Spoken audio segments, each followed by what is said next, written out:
Olá galerinha do YouTube, beleza? Hoje eu estarei ensinando a vocês a como fazer uma capinha de CD, correto?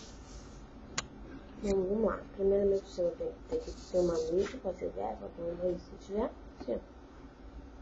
E uma folha de papel ofício ou qualquer cor. Você vai colocar ela deitada, colocar a mídia no centro.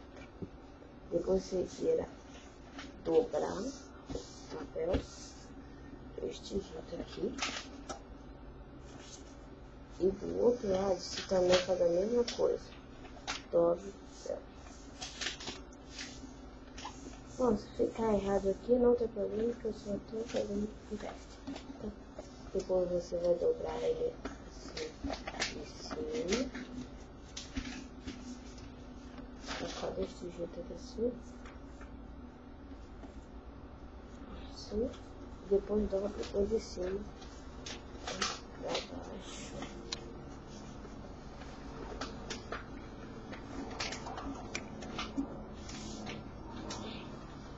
Tô endireitando aqui. Primeiro que você fica com depois você desamassa de cima. Você faz assim, assim, ó.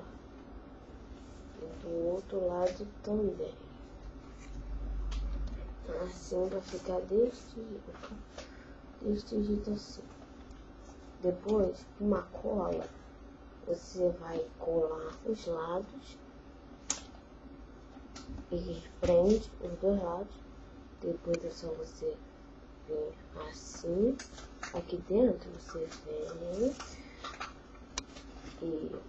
Opa, essa parte é mais complicada de fechar. E fecha para ficar desta forma.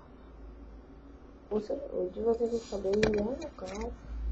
Mas ó, os dedos ficam meio sujos por causa da cor mesmo, tá? Mas não depois você com água. Espero que vocês tenham gostado. Dê um like aí e até a próxima. Valeu, tchau.